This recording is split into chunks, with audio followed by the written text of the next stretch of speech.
Now, some people might look at him and see a failure. A billionaire CEO mocked his janitor on live TV, called him a failure in front of millions. 3 months later, that janitor walked into the boardroom wearing a $5,000 suit, sat down at the CEO's desk, and said 4 words that shattered a billion-dollar empire. "I own this company now." And then he fired him, on live television, in front of the entire world. But what the CEO didn't know, what nobody knew, was that this revenge had been 30 years in the making. Riverbend, North Carolina, 11:47 p.m. While you're scrolling through your feed right now, someone's out there mopping floors in a billion-dollar office, dreaming of the day they'll own it. That someone was Darius Cole. Most nights, he pushed a yellow mop bucket down the marble halls of Halstrom Technologies, a cybersecurity giant tucked between pine forests and the I-40 exit. The building hummed with servers worth more than his entire neighborhood. Engineers left half-drunk lattes on desks. Executives forgot their jackets in conference rooms that smelled like leather and ambition. Darius wiped it all down. He wasn't supposed to be there. 3 years earlier, he'd been a computer science major at Appalachian State, the kid who fixed campus Wi-Fi for free, who stayed up coding until the sun cracked through dorm windows. Professors said he had that thing, the spark. Then his father died. Trucking accident on Route 321. No warning. Just gone. Darius dropped out the next semester. Someone had to pay rent. Someone had to keep his younger sister fed. So he traded lecture halls for night shifts, textbooks for bleach bottles. 2 jobs. No breaks. No complaints. But here's what nobody knew. Every night, after the last executive clocked out, Darius would slip into the janitor's closet, lock the door, and pull out a battered Dell laptop held together with duct tape. He'd been working on something. An idea. A prototype security app called CentralLock, designed to protect smart buildings from digital break-ins. He coded in the dark, powered by vending machine coffee and a stubborn refusal to let his father's memory fade into regret. Most people saw a janitor. Darius saw a countdown. The building was quiet at this hour. Just the hum of cooling fans and the distant buzz of fluorescent lights in empty hallways.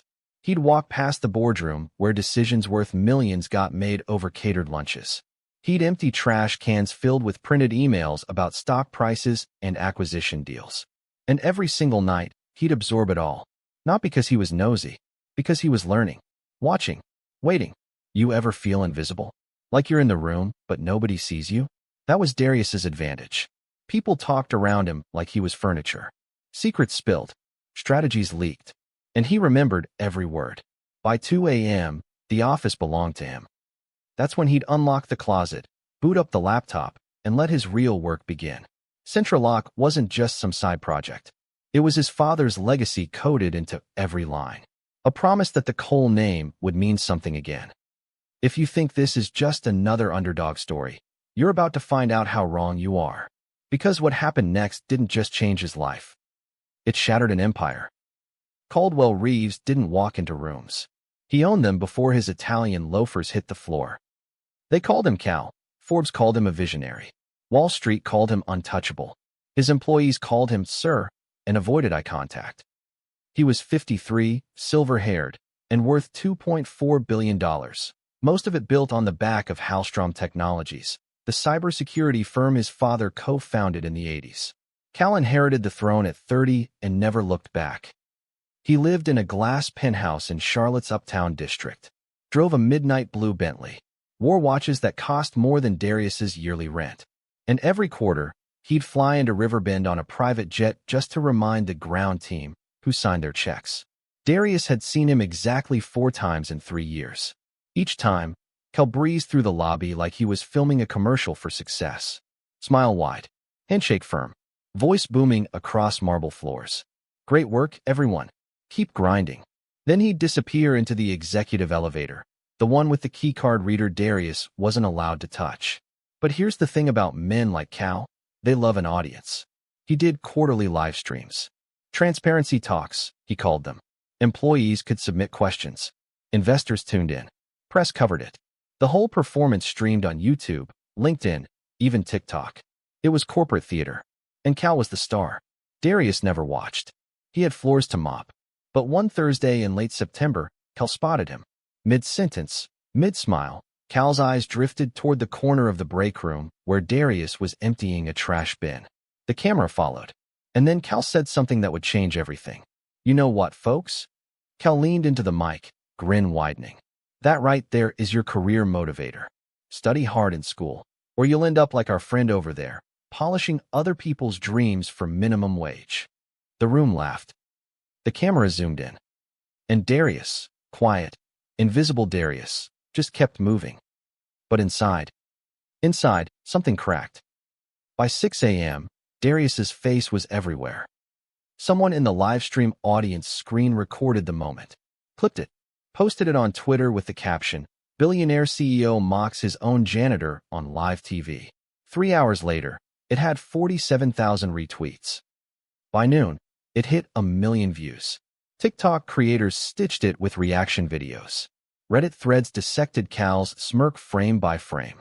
LinkedIn thought leaders wrote essays about toxic workplace culture. Cable news picked it up. Even Trevor Noah cracked a joke about it on The Daily Show. The hashtag janitor joke trended in 12 states. Darius didn't own a smartphone. He found out when his sister Kiana called him during his lunch break, voice shaking. "D, you need to see this. They're talking about you. Everywhere." He borrowed a coworker's phone. Watched the clip once. Watched Cal's grin freeze on the screen. Watched himself in the background, head down, hands gripping a trash bag like it was the only thing keeping him tethered to the earth. The comments were brutal. "This is why I'll never work corporate. That CEO is disgusting. Somebody find that janitor and start a GoFundMe." Others were worse. "He should have stayed in school. If you don't want to be embarrassed, don't be a janitor, LOL." Cal's not wrong though, Skull. Darius handed the phone back. Didn't say a word. Just clocked back in and finished his shift. His supervisor pulled him aside at 3 p.m., awkward and apologetic. "Hey man, HR wants to talk to you. They're offering, support resources. Maybe some counseling or something." Darius declined. Cal's PR team released a statement by 5 p.m. "Mr. Reeves deeply regrets any offense caused by his remarks. Halstrom Technologies values every member of its team and remains committed to fostering an inclusive environment." It was the kind of apology written by lawyers, signed by nobody, and believed by no one. The internet tore it apart in minutes. But here's what nobody expected. Darius didn't quit, didn't file a lawsuit, didn't give an interview or release a tearful video response. He just kept showing up. Same uniform, same routes, same silence. People called it dignity. Others called it defeat. But if they'd looked closer, if they'd seen him slip into that janitor's closet at 2 a.m. with his laptop glowing in the dark, they would have known the truth. Darius Cole wasn't broken. He was building. And in exactly 60 days, the world would find out what happens when you mock a man who's got nothing left to lose and everything left to prove. Would you stay silent if the world humiliated you? Or would you burn it all down? Drop a comment. The office felt different after the video went viral. People stared. Some with pity, others with curiosity, a few with that uncomfortable guilt you wear when you laughed at something you shouldn't have. Darius felt their eyes tracking him down hallways, past cubicles, through the cafeteria, where conversations died the moment he walked in. Coworkers who'd never said a word to him suddenly offered tight-lipped smiles. "Hang in there, man. You good?" He nodded, kept moving. The second-floor marketing team started a whisper campaign. Betting pool on whether he'd quit by the end of the month. $10 said he'd walk. 20 said he'd sue. 50 said he'd snap and do something crazy. Nobody bet on what actually happened, which was nothing. Darius Cole showed up every single night. Same time, same uniform, same yellow mop bucket rolling across the same marble floors. He cleaned the break room where Cal had humiliated him, wiped down the conference table where executives toasted million-dollar deals. Emptied trash cans filled with printed memes of his own face. He didn't flinch, didn't complain, didn't even look tired. But inside that janitor's closet, that's where the storm was brewing. Every night, after the building emptied and the only sound was the hum of servers keeping Halstrom's empire alive, Darius locked the door and opened his laptop. The screen cast a pale blue glow across his face as lines of code scrolled past. CentralLock was evolving. What started as a rough prototype, a digital security system for smart buildings, was becoming something sharper, faster, more elegant than anything Hallstrom's own engineers had built. He'd been studying their systems for 3 years, watching their security patches fail, their protocols crack under pressure. He knew where the weaknesses were. And now, he was building the solution. The Charlotte Tech Incubator had reached out 2 weeks after the video dropped. Not out of pity, out of recognition. The program director, a woman named Zara Pitched who'd graduated from Appalachian State a decade before Darius enrolled, remembered his name from a campus coding competition. She saw the clip, saw his face, and remembered the kid who'd once debugged an entire campus network in one night.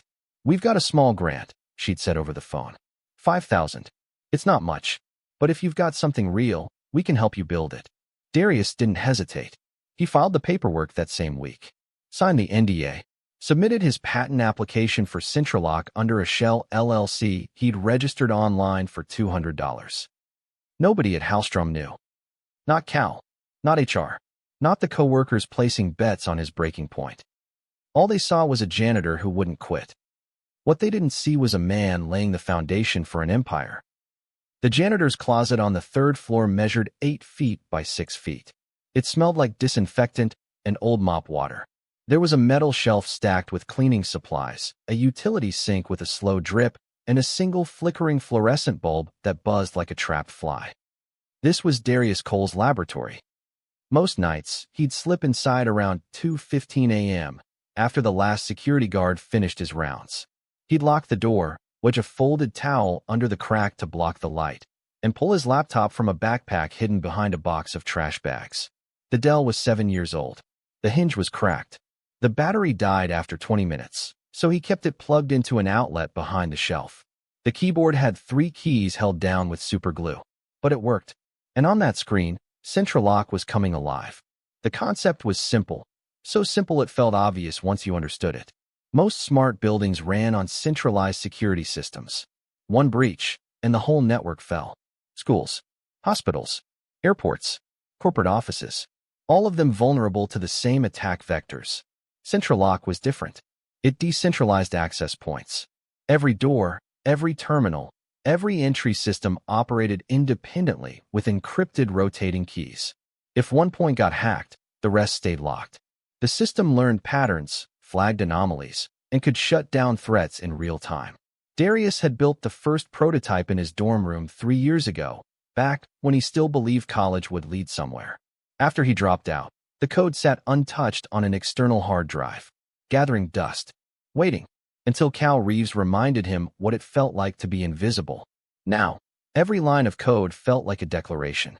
Every function he debugged was a middle finger to the men in suits who thought he was nothing. He tested the software against Hallstrom's own security protocols, ones he'd memorized from walking past server rooms and overhearing IT meetings. Centralock was faster, cleaner, smarter, and it worked. By late October, he had a working beta. Zara from the Charlotte Incubator connected him with a cybersecurity consultant in Atlanta, a guy named Terrence Kwan who'd sold 2 startups before turning 30. Terrence ran the demo, didn't say a word for 10 minutes. Then he looked up. "This is better than anything I've seen from the big firms. You build this yourself?" Darius nodded. "In a closet?" "Yeah." Terrence laughed. Not mockery. Respect. "Man, you need investors. Real ones. I know people in Austin, Durham, even Silicon Valley. You ready to pitch this?" Darius thought about his father, about the night shifts, about Cal's smirk frozen on a million screens. "Yeah," he said, "I'm ready." What happened next would change everything. Terrence made the call on a Wednesday morning. Darius was scrubbing coffee stains off a break room counter when his phone buzzed. He didn't recognize the 512 area code. "Austin, Texas." "Darius Cole?" "Yeah. My name's Malik Drummond. I run a venture fund called Apex Rising. Terrence Kwan sent me your demo. I watched it twice. We need to talk." Darius set down the sponge, walked into the hallway. His heart hammered against his ribs. "What kind of talk?" "The kind where I write you a check." 3 days later, Darius was on a Greyhound bus headed to Charlotte. He couldn't afford a flight. Couldn't miss work either, so he took a personal day, first one in 2 years. His supervisor looked at him funny, but didn't ask questions. The meeting was in a co-working space downtown, all glass walls, and exposed brick. Darius walked in wearing his only dress shirt, sleeves still creased from the package. He felt out of place. Everyone else wore hoodies and expensive sneakers, the kind of casual that cost more than formal. Malik was younger than Darius expected, mid-30s, locks tied back, wearing a faded Howard University sweatshirt. He didn't shake hands, just nodded toward a chair. "Show me what you got." Darius opened his laptop, ran the demo. Centralock moved across the screen like water, smooth, responsive, intuitive. He walked Malik through the architecture, the encryption protocols, the scalability models. Explained how it could protect hospitals from ransomware attacks, schools from unauthorized access, airports from terminal breaches. Malik leaned back, tapped his pen against the table. "You know what Hallstrom charges for their enterprise package? $120,000 a year. And yours? 45. Better product, lower cost, faster deployment." Malik smiled. "You're about to put them out of business, you know that?" Darius didn't smile back. "That's the idea." Malik slid a folder across the table. 250,000. Seed round. 10% equity. We'll connect you with legal, help you scale, get you in front of clients. You in? Darius stared at the papers. His hands were shaking. Not from nerves. From everything he'd been holding in for 3 years. Every humiliation. Every double shift. Every night in that closet coding until his eyes burned. "Yeah," he said quietly. "I'm in." Malik stood, extended his hand. "Welcome to the game, Darius." They signed the deal that afternoon. By evening, Darius was back on the Greyhound, staring out the window as the Charlotte skyline disappeared behind him. He didn't tell anyone. Not Kiana, not his coworkers, not even Zara at the incubator. Because this wasn't about celebration yet. This was about ammunition. And Cal Reeves had no idea the war had already started. November rolled in cold and gray over Riverbend. While Hallstrom's executives sipped pumpkin spice lattes and debated Thanksgiving bonuses, Darius Cole was filing paperwork that would dismantle their empire brick by brick. The patent application went through on November 3rd, United States Patent Office. Application number US 20241847392. Title: Decentralized Access Control System for Smart Infrastructure. Inventor: Darius M. Cole. He checked the confirmation email 3 times, hands trembling. Then he closed the laptop and went back to mopping floors. Nobody noticed. By mid-November, Malik had connected him with a patent attorney in Raleigh, a sharp woman named Indy Tross who'd worked with 3 successful tech exits. She reviewed Centralock's documentation and didn't sugarcoat it. "This is bulletproof," she said. "If anyone tries to copy this architecture, we'll bury them in litigation." Darius nodded. "What about companies already using similar systems?" "Similar isn't same. You've got unique encryption sequences here. The rotating key algorithm? That's yours. Nobody's doing it this way. Not even Hallstrom." Indy smiled. "Especially not Hallstrom. Their system's 10 years old. Clunky. Expensive. You're about to make them obsolete." The first real clients came faster than anyone expected. A private school in Durham reached out after their previous security vendor suffered a data breach. They'd heard about Centralock through Terrence's network. Wanted a demo. Darius gave it remotely. Installation took 3 days. The system ran flawlessly.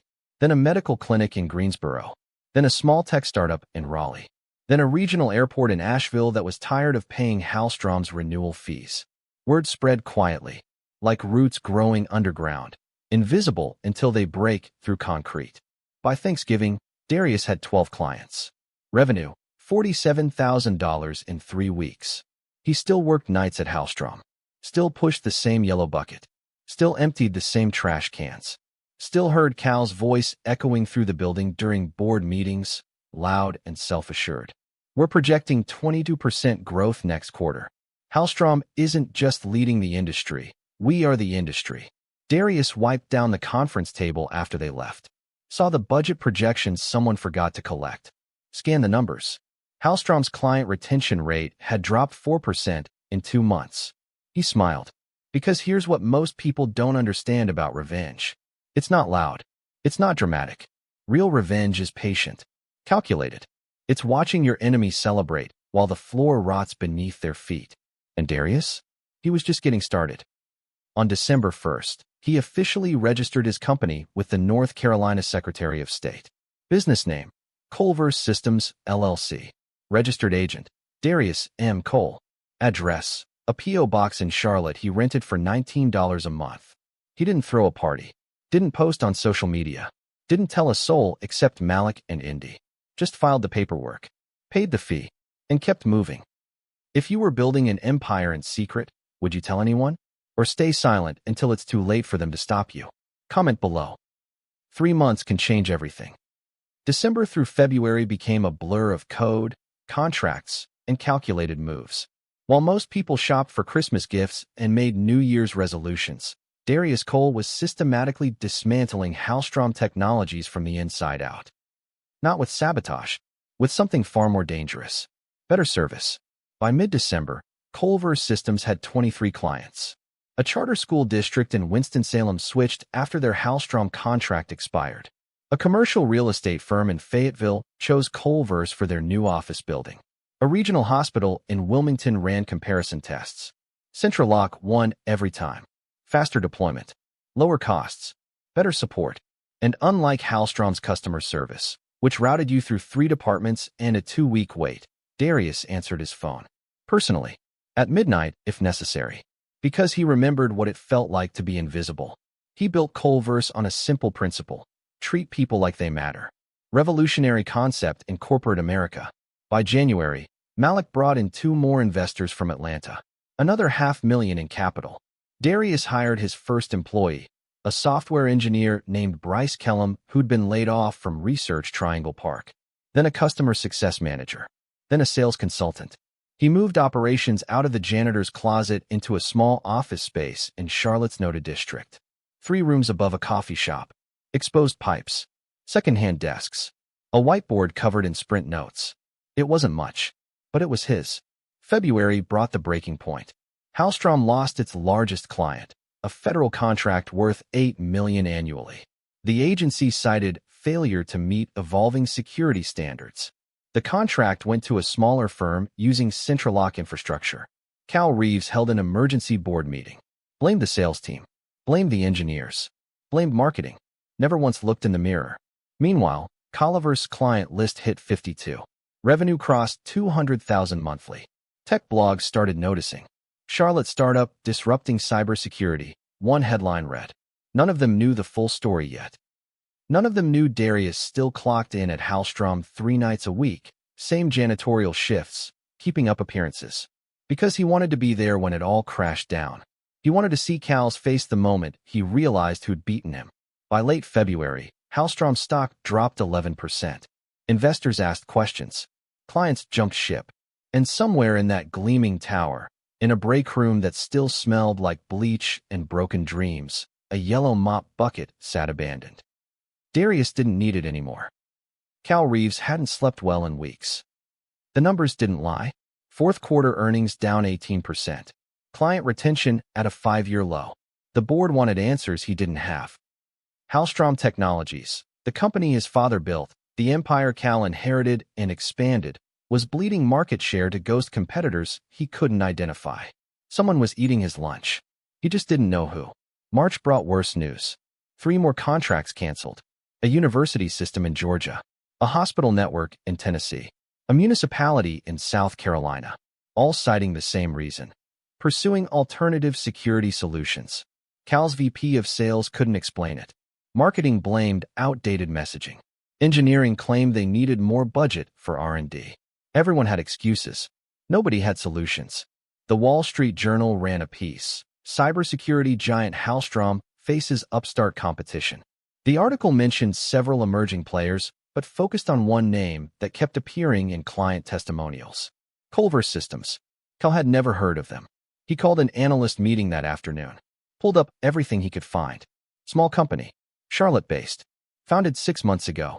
No major funding announcements. No flashy marketing campaigns. Just results. How is a startup nobody's heard of stealing our clients? Cal demanded. His chief strategy officer, a polished woman named Simone Drexler, pulled up comparison data. Their product is faster, cheaper, and according to early reviews, significantly more reliable than our current platform. That's impossible. With respect, Sir, the data suggests otherwise. Cal slammed his hand on the table. Then improve our product. Match their pricing. Do whatever it takes. We've tried. Our architecture is legacy code.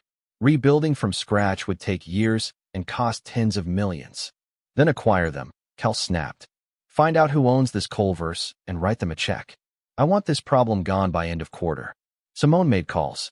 So did the acquisitions team. But Culver's wasn't interested in meetings. Didn't return emails. Their CEO, some guy named Darius Cole, had no LinkedIn, no public profile, no presence at industry conferences. It was like fighting a shadow. By mid-March, Halstrom's stock hit a 2-year low. Investors threatened to dump shares. The board scheduled an emergency vote on Cal's leadership.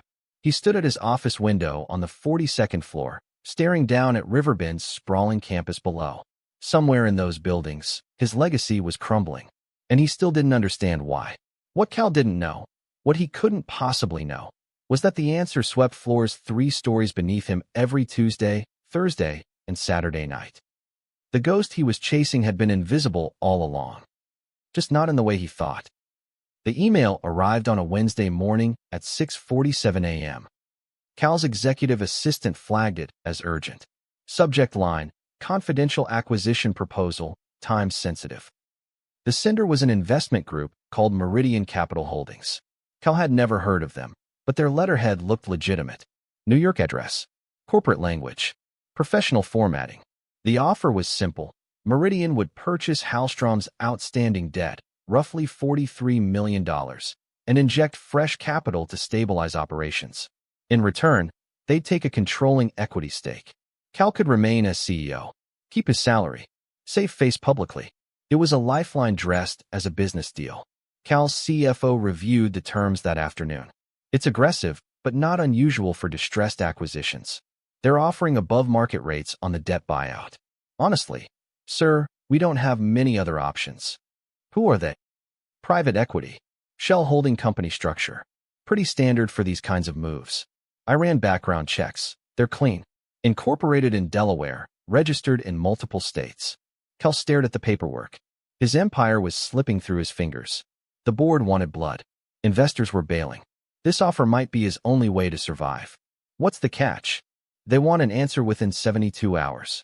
And they're requiring a public announcement of the partnership. Some kind of joint press conference. Cal didn't like rushed decisions. But desperate men don't negotiate leverage. He signed Thursday afternoon. By Friday morning, Halstrom's PR team was drafting press releases. Strategic partnership to strengthen market position. New capital infusion signals confident future. The usual corporate spin. Cal felt relief for the first time in months. Maybe this was the reset he needed. Fresh investors. New perspective. A chance to rebuild. What he didn't know, what nobody told him, was that Meridian Capital Holdings was a shell within a shell within a shell. A corporate matryoshka doll designed to hide one name. Darius Cole. The paperwork had been structured by Indy Tross, Darius's patent attorney, alongside a corporate lawyer named Quentin Hale, who specialized in anonymous acquisitions. They'd layered LLCs, holding companies, and offshore registrations so deep that even forensic accountants would need months to untangle it. Malik had funded the initial buyout using venture capital connections. The rest came from Culver's revenue and a loan Darius personally guaranteed. It was risky, borderline reckless. But Darius wasn't playing it safe anymore. He was playing for keeps. On Sunday night, Darius sat alone in his small Noda office, staring at the signed acquisition documents. He owned Halstrom Technologies now, the company that humiliated him, the building where he'd scrubbed floors. The empire Cal Reeves thought was untouchable. And Cal had no idea. If someone destroyed your dreams on live TV, would you let it go? Or would you take everything they built? Drop your answer below. The boardroom on Halstrom's 42nd floor had hosted 1,000 meetings. Mergers, layoffs, victory celebrations. But nothing like what was about to happen. Cal arrived early Tuesday morning, rehearsing talking points with his PR team. The press conference was scheduled for 2 p.m. CNBC would broadcast it live. Bloomberg was sending a crew. The narrative was simple. Halstrom secures strategic investment, positioned for growth. He'd chosen a Navy suit. Power tie, the armor of a man still in control. At 1:45 p.m., Simone knocked on his door. Sir, the Meridian representatives are here. Good. Let's meet them before the cameras arrive. They're already in the boardroom. Cal straightened his tie and walked down the hall. Confidence in every step. This was his building, his company, his legacy being saved. He opened the door and froze. Sitting at the head of the conference table, his conference table, was Darius Cole, not in a janitor's uniform, in a tailored cobalt suit that fit like it was made for him. Hair freshly cut, posture relaxed, looking at Cal with an expression that wasn't anger or triumph, just calm. Cal's brain short-circuited. What are you doing here? Darius stood slowly. Good afternoon, Mr. Reeves. We haven't been formally introduced. I'm Darius Cole, CEO of Culver's Systems, and as of last Friday, majority owner of Halstrom Technologies. The words hung in the air like smoke. That's not possible. Malik stepped forward from the corner, where he'd been watching silently. Meridian Capital Holdings is a subsidiary of Cole and Mason Holdings, which is owned entirely by Mr. Cole. We structured the acquisition to remain confidential until today. Cal looked at Simone. She was pale. I verified the background. It was clean. I didn't. You weren't supposed to, Darius said quietly. That was the point. Cal's hands trembled, rage and confusion colliding in real time. You're a janitor. I was. For 3 years. While you build a company on my father's work, I built something better in a closet. Your father? Darius smiled. Not cruel. Just knowing. Mason Cole. He worked here in the 90s. Applied for senior engineer. Your father denied him. Twice. Said he didn't fit the company culture. You know what that meant back then? Cal said nothing. Because he knew exactly what it meant. My father died driving a truck because he couldn't get a fair shot in tech. So I'm here to finish what he started. And what you tried to bury. Darius placed a folder on the table. Cole and Mason Holdings now owns 63% of Halstrom Technologies. The board voted this morning. Unanimously. Voted on what? Your termination. Effective immediately. The room spun. Cal gripped the table edge. The press conference is still happening, Darius continued. But you won't be on stage. Cal's voice cracked. You can't do this. I already did. And for the first time in his life, Caldwell Reeves had nothing left to say. The press conference room seated 200 people. Every seat was filled. CNBC's cameras were positioned front and center, their red recording lights glowing like predator eyes. Bloomberg's crew set up on the left. Local news stations from Charlotte, Raleigh, and Greensboro crowded the back. Tech journalists from Wired, TechCrunch, and The Verge sat in the second row, laptops open, fingers hovering over keyboards. This was supposed to be Halstrom's redemption story. Instead, it was about to become its funeral. Cal stood backstage, security on either side. Not to protect him, to contain him. His lawyer was on the phone negotiating exit terms, but there was nothing to negotiate. The contracts were ironclad. Quinton Hale had made sure of that. Simone had resigned an hour ago. Just walked out. Half the executive team didn't even know what was happening yet. They'd find out the same way everyone else would. Live on national television. At exactly 2 p.m., the lights dimmed. A Halstrom logo appeared on the screen behind the stage. Then it glitched, pixelated, and reformed into something new. A sleek, modern emblem. 2 interlocking letters, C and M. Cole and Mason Holdings. The audience murmured. Confused. Cameras zoomed in. The side door opened, and Darius walked onto the stage. Alone. No entourage. No PR handler whispering in his ear. Just a man in a cobalt suit who'd spent 3 years being invisible, now standing under a spotlight that could reach millions. He didn't smile, didn't wave, just walked to the podium with the same steady pace he'd used pushing a mop bucket through these halls. The murmuring stopped. The room went silent. Darius adjusted the microphone, looked directly into the camera. Good afternoon. My name is Darius Cole. 3 months ago, most of you didn't know I existed. Those who did know me saw a janitor, someone cleaning floors while other people built empires. He paused. Let that sink in. Today, I'm here to announce that Cole and Mason Holdings has acquired majority ownership of Halstrom Technologies. Effective immediately, I am the company's new CEO. Gasps rippled through the crowd. Cameras flashed. Journalists started typing frantically. Darius continued, voice steady. This company was built on the work of people like my father, Mason Cole, who were denied opportunities because of who they were, not what they could do. Today, we're changing that. Someone in the back shouted, "Where's Cal Reeves?" Darius looked toward the backstage door, then back at the camera. Mr. Reeves is no longer with the company. His leadership has been terminated. The room erupted. And somewhere in America, millions of people stopped scrolling.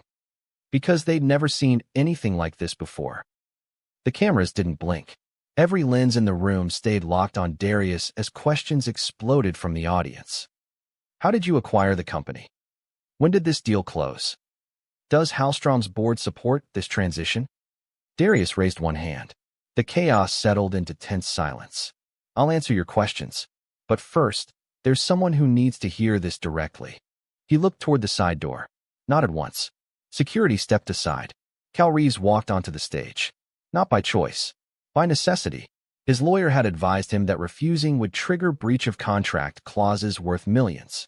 So he came, jaw clenched, eyes burning with humiliation and rage. The audience buzzed. This wasn't a standard corporate handoff. This was theater. Cal stopped 10 feet from the podium, refused to get closer. Darius turned to face him. The two men stood there, separated by a decade of history compressed into 10 feet of empty stage. "Mr. Reeves," Darius said, voice calm but carrying through every microphone in the room. 3 months ago, during a company live stream, you made a joke about me. You said I was polishing other people's dreams. The footage had already been pulled up by producers. On screens across the venue, the old clip played. Cal's smirk, the laughter, Darius in the background with a trash bag. "You were right," Darius continued. "I was polishing dreams. But they weren't other people's. They were mine. I was building something in the same building where you thought I was invisible. While you hosted meetings about quarterly projections, I was coding a system that would replace everything you'd built." Cal's hands curled into fists. "And while you mocked me on camera for the world to see, investors were watching. They didn't see a janitor. They saw what you missed. Talent, vision, hunger." Darius stepped closer. Not threatening, just present. "You taught me something valuable that day, Mr. Reeves.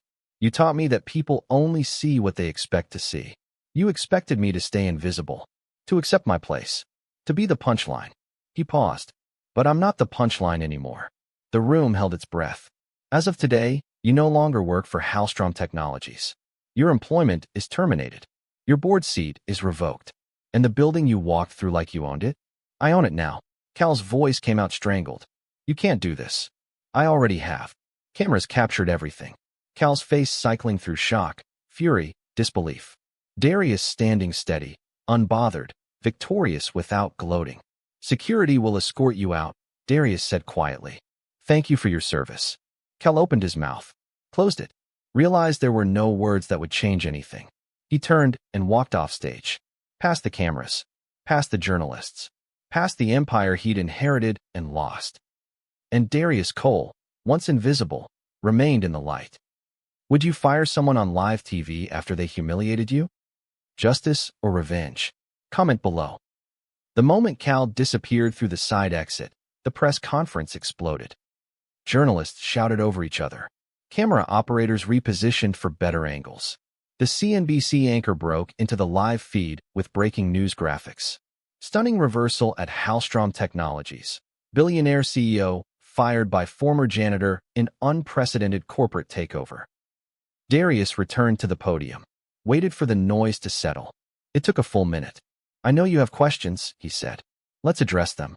A reporter from Bloomberg stood first. "Mr. Cole, how long have you been planning this acquisition?" 3 years. "Since the day I started working at Hallstrom." "And Mr. Reeves had no idea?" "None." A woman from TechCrunch raised her hand. "What's your background? Where did you learn to build security software?" "Appalachian State. Computer science major.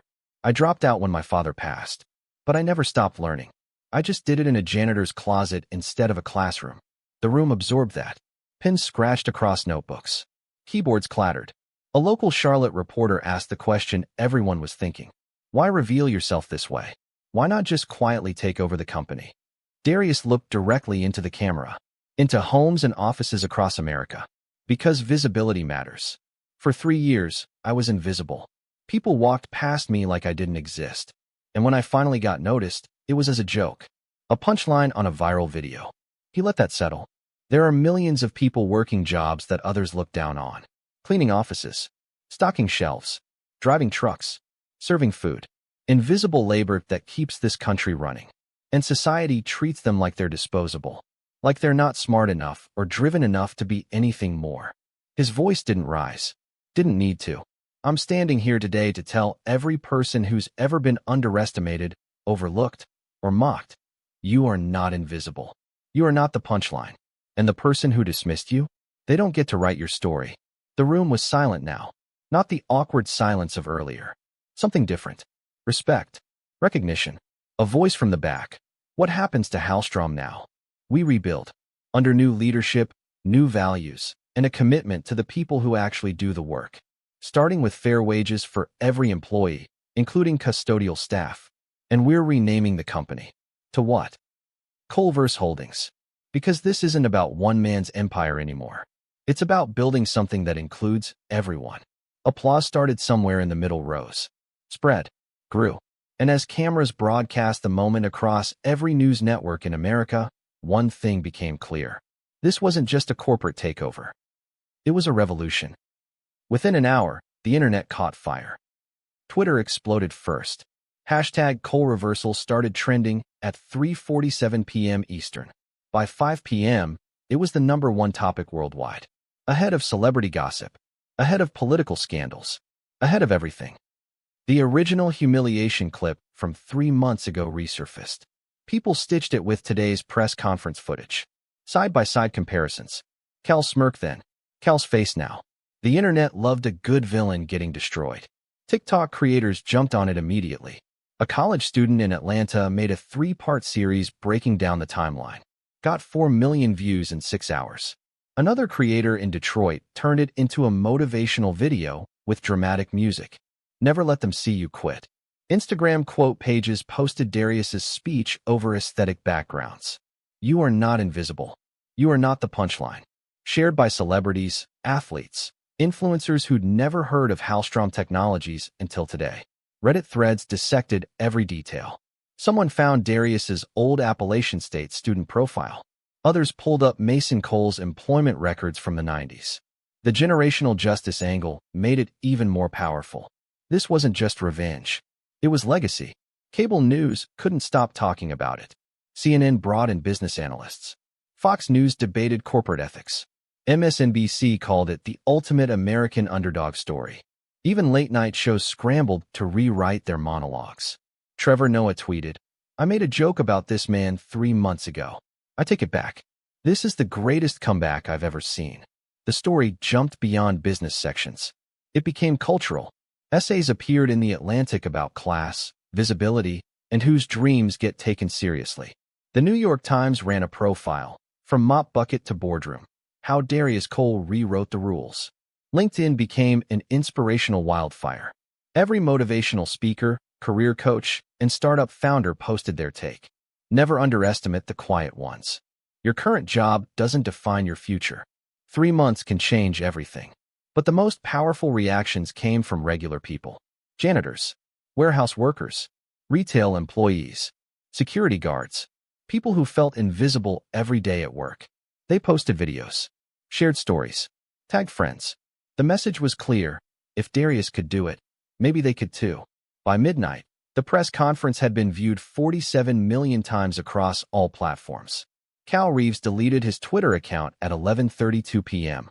And somewhere in a small NOTA office in Charlotte, Darius sat alone with his phone silenced, staring at a framed photo of his father. "We did it, Pop," he whispered. But even in victory, he knew something most people celebrating online didn't. The real work was just beginning. The follow-up press conference happened 48 hours later. Smaller venue, more intimate. Just 20 journalists, handpicked for their integrity. Darius had something important to say, something he'd been holding back. The Cole and Mason name wasn't random. "I want to talk about my father," Darius began, standing without a podium this time. Just him and the cameras. Mason Cole. Most of you don't know that name, but you should.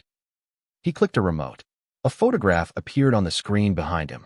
A younger man in his 30s. Wide smile. Standing in front of Hallstrom's original building from 1994. Wearing a shirt and tie that looked carefully pressed. holding a briefcase that had seen better days. That's my father on his first day applying to Halstrom Technologies. He had a degree in electrical engineering from North Carolina A&T. 4 years of experience with IBM. Strong recommendations. He thought he had a real shot. The room was silent. He applied for a senior engineering position, made it through 3 rounds of interviews. Then he met with the head of hiring, Cal Reeves's father, Martin Reeves. My father told me Martin looked at his resume for exactly 12 seconds before saying, "I don't think you'd be a good cultural fit here." Darius let that phrase hang. Cultural fit. We all know what that meant in 1994. Still means today, in some places. Another photo. Mason in a truck cab. Older now. Tired eyes. Still smiling, but different. My father applied again 2 years later. Different position. Same company. Same answer. So he drove trucks instead.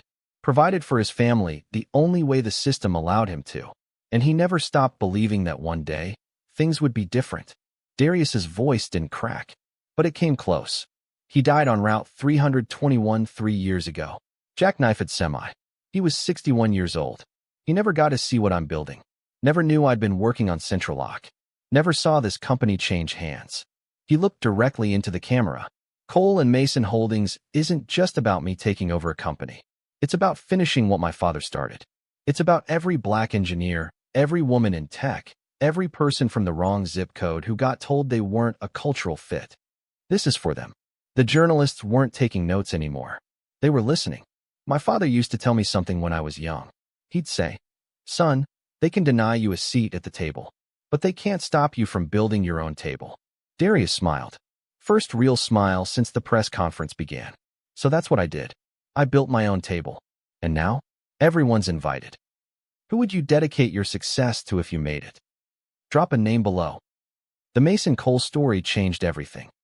What started as a viral revenge tale transformed into something deeper, something that resonated across lines people thought couldn't be crossed. Conservative outlets that usually dismissed social justice narratives praised Darius for pulling himself up by his bootstraps. Liberal media celebrated him as proof that systemic barriers could be overcome through brilliance and persistence. Everyone found their angle. Everyone claimed him. But Darius didn't claim anyone back. Harvard Business School asked him to keynote their spring leadership conference. Stanford wanted him for a panel on innovation. MIT offered an honorary degree. The Congressional Black Caucus invited him to speak in Washington. He declined everything. "I'm not a motivational speaker," he told Malik during a morning coffee meeting at the NOTA office. "I'm a CEO with work to do. You could inspire millions. I already did. Now I need to prove it wasn't just a moment. It has to be a movement." The offers kept coming anyway. Book deals. Documentary crews. A producer from Netflix wanted to option his life story. Someone from Hollywood called about a biopic.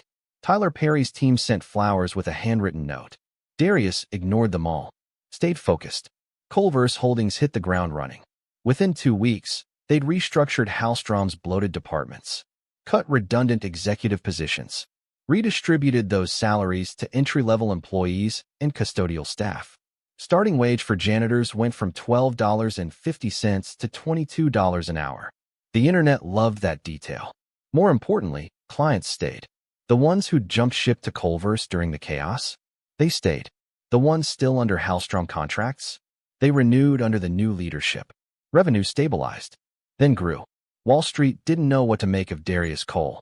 He didn't play their game, didn't chase quarterly earnings, didn't prioritize shareholder value over employee welfare. But somehow, the numbers worked. Stock analysts called it unconventional but effective. Darius called it common sense. The tech world started paying attention differently now. Not as spectacle, as blueprint. Other startups began adopting Culver's model. Fair wages, transparent leadership, promoting from within. Some did it genuinely, others just for optics. Darius didn't care about imitation. He cared about impact. But the strangest reactions came from unexpected places. Former Halstrom executives who'd enabled Cal's behavior suddenly wanted to reconnect. Sent LinkedIn messages congratulating Darius on his success. As if they hadn't laughed when Cal made that joke. As if they hadn't walked past him for 3 years without acknowledgement. Darius read every message. Responded to none. Because some people don't deserve second chances. They deserve to be remembered for exactly who they were when it didn't cost them anything to be better. And Darius Cole never forgot a face. Cal Reeves moved out of his Charlotte penthouse 3 weeks after the press conference. Not by choice. The building's board mutually agreed his presence was creating unwanted media attention. Translation: residents complained. Paparazzi camped in the lobby. TMZ ran stories about his morning coffee runs. Nobody wanted to be associated with the man who became America's favorite villain. He relocated to a rental condo in Greenville, South Carolina. Smaller city. Quieter. Anonymous. Or so he thought. Someone recognized him at a Harris Teeter grocery store. Posted his photo on Twitter with the caption, "Guess who I just saw buying discount wine?" It got 340,000 likes. The offer stopped coming. Board positions he'd held for years quietly asked him to resign. Charity galas uninvited him. Golf clubs where he'd been a member since the 90s suddenly had capacity issues. His name became toxic. Financial problems followed. His divorce lawyer, because yes, his wife of 19 years filed papers 2 weeks after the firing, was bleeding him dry. The prenup he'd insisted on? Turned out it had loopholes. Big ones. His attorneys were good, but hers were better. Forbes removed him from their billionaire list. Not because his net worth dropped below $1 billion. Because the scandal made them look bad for ever celebrating him. LinkedIn was the worst. Every post from his old account got flooded with comments. Mockery. Screenshots of the original video. Cultural fit memes. He stopped logging in. One afternoon in late March, Cal sat in his rental condo staring at his phone. He'd been scrolling Indeed for 2 hours. Not seriously. Just looking. Seeing what was out there for a 53-year-old former CEO with a toxic reputation. Not much. His therapist, yes, he'd started seeing one, said this was rock bottom. A necessary part of rebuilding. Cal wasn't convinced there was anything left to rebuild. He drove sometimes. Long drives on I-85, the same highway Darius used to take for night shifts. Cal didn't realize the irony. He just drove because sitting still meant thinking, and thinking meant replaying that press conference over and over. Darius's voice. Calm. Controlled. Victorious. "You no longer work for Halstrom Technologies." Cal gripped the steering wheel tighter. He'd lost everything. The company. The reputation. The respect. Even his own father's legacy was tainted now. People were digging up Martin Reeves's hiring practices, finding patterns Cal had ignored his whole life. But the worst part? Darius was right. Cal had been cruel. Dismissive. Arrogant. He'd treated people like props in his own success story. And when one of those props turned out to be the architect of his downfall, he had nobody to blame but himself. He pulled into a rest stop somewhere past Spartanburg. Sat in the parking lot watching trucks roll by. Somewhere out there, Darius Cole was building an empire. And Cal Reeves was just trying to figure out what came next. The bombshell dropped on a Tuesday morning in April. ProPublica published an investigation titled, "The Inside Job: How Halstrom's board helped orchestrate its own takeover." Darius was in a meeting when Malik burst through the door, tablet in hand. "You need to see this. Now." The article was meticulous. 6 months of reporting. Leaked emails. Anonymous sources. Financial records obtained through FOIA requests. The headline finding: Simone Drexler, Halstrom's former chief strategy officer, had been feeding Darius information for over a year. Not out of loyalty to him. Out of hatred for Cal. The emails were damning. Simone had sent client lists to a burner account linked to Culver's. Shared internal security vulnerabilities. Even suggested which companies to target for acquisition. All while sitting in Cal's executive meetings, smiling and nodding. Her motivation? Cal had passed her over for so 3 times. Promoted less qualified men instead. Told her she was too aggressive for leadership. The final straw came when he publicly took credit for a merger strategy she'd designed. So she burned it all down. Quietly. Methodically. And she made sure Darius had every tool he needed to succeed. The internet lost its mind. Twitter erupted with takes. She's a hero. She's a traitor. Corporate espionage is still espionage. The debates raged for hours. Simone released a statement through her lawyer that afternoon. "I witnessed years of discriminatory practices, stolen credit, and toxic leadership at Halstrom Technologies. When I saw Mr. Reeves publicly humiliate an employee on live television, I realized nothing would change from the inside. So I helped someone who could change it from the outside. I have no regrets." Forbes ran a profile on her. The woman who took down a billionaire. She'd already landed a board position at 2 other tech companies. Her reputation didn't suffer. It soared.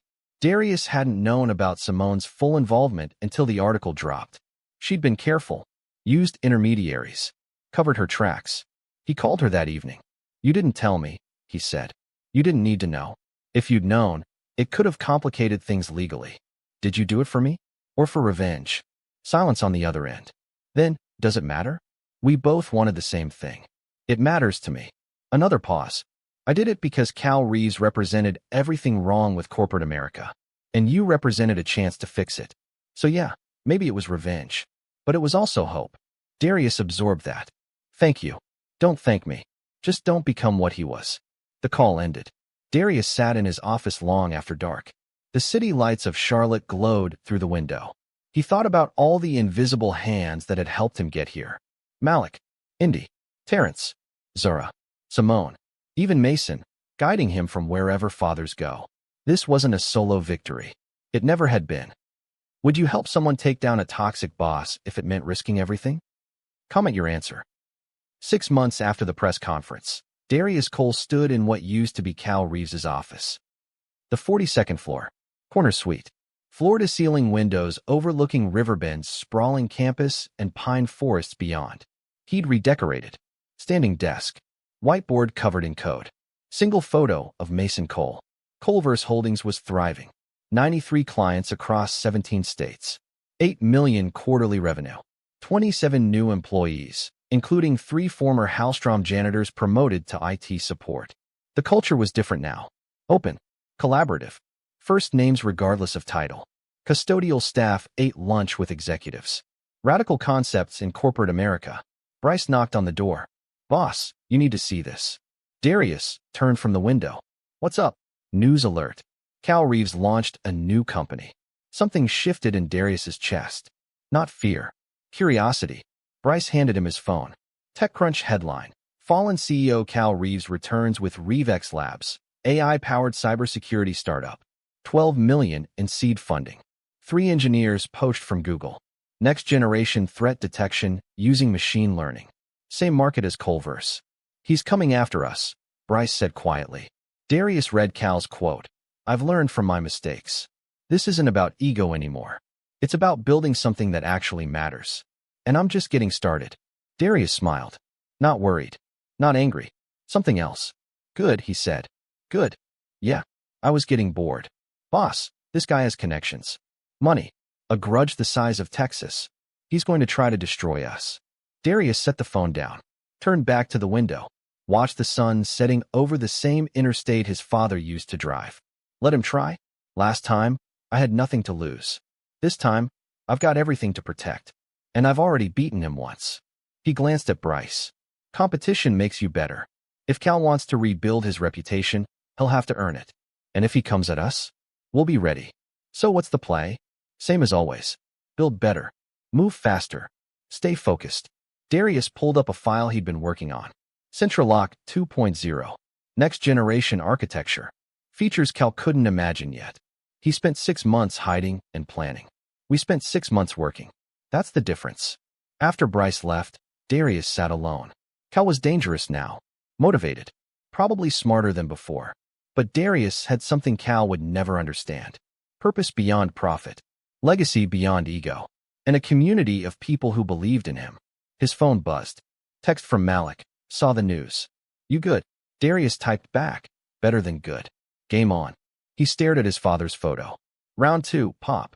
Let's show them what we're really made of." Outside, the sun dipped below the horizon. Darkness settled over Riverbend. And somewhere in Silicon Valley, Cal Reeves stared at his own computer screen, watching Culver's stock price climb. The war wasn't over. It was just beginning.